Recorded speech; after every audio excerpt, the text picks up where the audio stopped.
अध्याय नंबर। अब क्या होता है कि दोनों सेनाएं खड़ी हो जाती हैं आमने सामने युद्ध के लिए। अर्जुन कहता है श्री कृष्ण जी को कि मेरे रथ को इन दोनों सेनाओं के बीच में रोक, और मैं देख लेता हूं कि मेरे सामने मैंने किसके साथ युद्ध करना है, मेरे बराबर के योद्धा कौन से हैं, ताकि मैं वही अपने तीर ठोकूं। ऐसा देखकर के जब युद्ध के मैदान में उनके दोनों सेनाओं के बीच में श्री कृष्ण जी ने अर्जुन का रथ रोक दिया, तो अर्जुन ने सामने क्या देखा कि सामने अपने भाइयों के बेटे भतीजे और बेटियों के पति यानी दामाद वो सामने लड़ने और मरने को तैयार खड़े हैं। अर्जुन के मन में दया आ गई कि किसने मारेंगे ये बताओ, सारे सामने अपने ही बेटे हैं, भाई भतीजे को दूर थोड़े ही होते। ये तो लालच दुखी करता है इंसान को, नहीं तो आपस में वो उसके बच्चे ठाई पर है, उसके न गोदी खिलाता है चाचा और ताऊ में गण अंतर नहीं होता। तो अर्जुन ने संकल्प कर लिया कि मैं युद्ध नहीं करूं। और तेरा गजब हुई है, क्या की खातिर ये जुल्म करें, और ये राज क्या पता कितने दिन का हमारे पास, फिर हमने भी तो जाना इसे छोड़ करके। ऐसे साधु जैसे विचार अर्जुन में उत्पन्न हो गए। पुण्यात्माओं, यहां से काल का रोल शुरू हो गया। अब कृष्ण जी, अगर कृष्ण जी बोल रहा होता गीता को, उसी समय कह देता अर्जुन चल धन्य है तेरे माँ बाप ने, और चल वापस के रखा है युद्ध में, छोड़ युद्ध ने। लेकिन उसी समय वो काल उसके अंदर प्रवेश कर गया श्री कृष्ण में, क्योंकि उसने यो नाश कराना था। और ये काल उसमें से कृष्ण में तजब निकला जब यो नाश हो लिया कति। महाभारत का पूरा विनाश हो चुका, तब कृष्ण जी के शरीर से वो निकलकर अपना बाहर चला गया। फिर कृष्ण जी बोल रहा था। अब पहले तो श्री कृष्ण जी जाता है तुम युद्ध ना करो, और यहां तक कह देता है कि एक तरफ मैं होऊंगा, एक तरफ मेरी सेना होगी, मैं युद्ध भी नहीं करूंगा। और फिर हथियार नहीं उठाऊंगा, फिर हथियार उठा लिया, क्यों काल ने उठाया, वो पहिया उठा लिया उसका रथ का, और फिर वो सारे सुदर्शन चक्कर घुमा दिया, ना जाने कितने मार गिरे।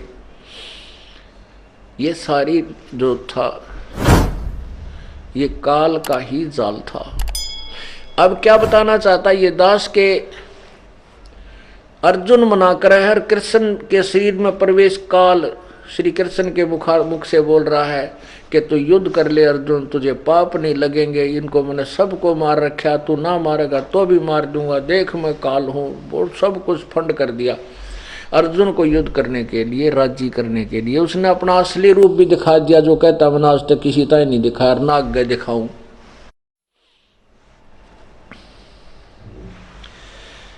अब आप देखिएगा गीता जी अध्याय नंबर 11 के श्लोक नंबर 47-48 में, पहले आपको श्लोक नंबर 21 और 32 पे 47-48 ये निर्णय कर देंगे कि ये गीता कौन बोल रहा है।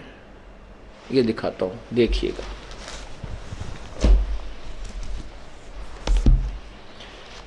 ये है श्रीमद् भगवत गीता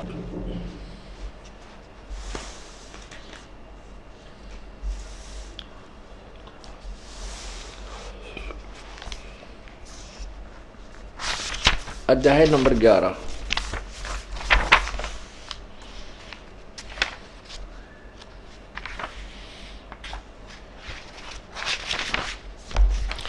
और श्लोक नंबर 21 में क्या कहा है, अर्जुन देख रहा है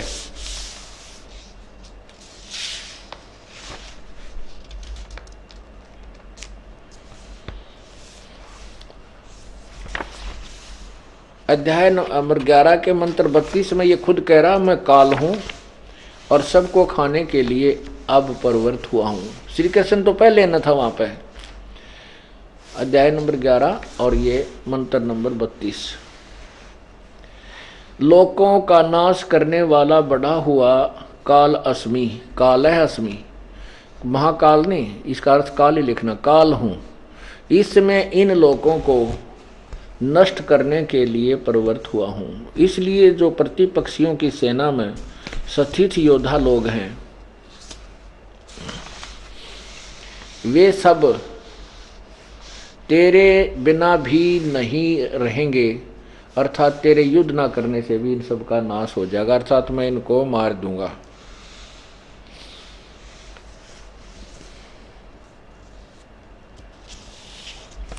आगे 33 में कहा है, अतएव तू उठ, यश प्राप्त कर, शत्रुओं को जीत कर धन धान्य से संपन्न राज्य को भोग।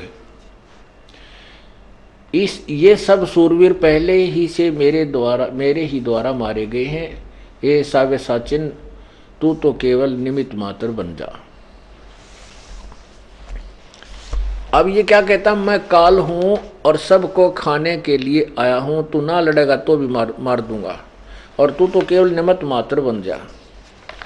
अब 21 में अर्जुन देख रहा है, अर्जुन देख रहा है और कह रहा है, भगवान आप तो इन देवताओं को भी खा रहे हैं जो आप ही की स्तुति कर रहे हैं।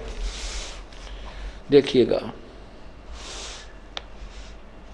ये है 21 अध्याय 11 का।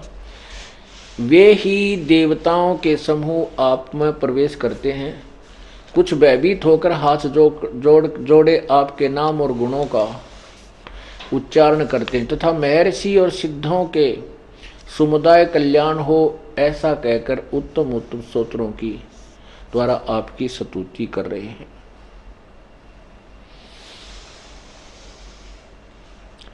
अब क्या कहा है कि अर्जुन कह रहा है कि ये भगवान, ये तो आप तो इन देवताओं को भी खा रहे हैं, इन ऋषियों के झुंड को खा रहे हो, और ये आप ही से अपने जीवन की रक्षा के लिए प्रार्थना कर रहे हैं।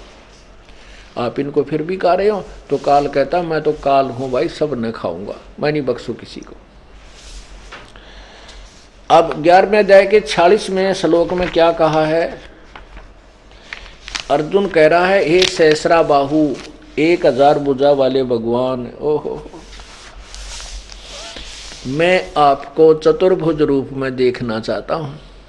क्योंकि अर्जुन तो उसको कृष्ण मान रहा था, और कृष्ण विष्णु जी के अवतार, और विष्णु चतुर्भुज भगवान 4 भुजा वाले,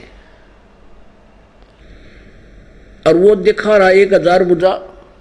जब उसको वास्तविक अपना रूप काल ने दिखाया तो उसके 1000 भुजा हैं काल की, तो 1000 भुजा दिखा रहा था। तो अर्जुन कहता है, सहस्रा बाहु, 1000 भुजा वाले। ये देखो अध्याय नंबर 11 में ये श्लोक नंबर 46 है, मैं वैसे ही आपको मुकुट धारण किए हुए, गदा और चक्र हाथ में लिए हुए देखना चाहता हूं। इसलिए हे विश्वरूप सहस्रबाहो, सहस्रबाहो माने हे सहस्रबाहो, हे 1000 भुजा वाले, सहस्र माने 1000 होता है, इसे 1000 भुजा वाले आप उसी चतुर्भुज रूप से प्रकट होइए। अब क्या कहता है 47 में, अब जो ये दास आपको बताना चाहता है कि जो विराट रूप कौरवों की सभा में दिखाया था वो श्री कृष्ण जी ने दिखाया था, और अब जो महाभारत के युद्ध के मैदान में जो कृष्ण जी को गीता ज्ञान देते हुए, अर्जुन को गीता ज्ञान देते हुए जो विराट रूप दिखाया था वो काल ने दिखाया था, और उन दोनों के विराट रूप में बहुत अंतर था।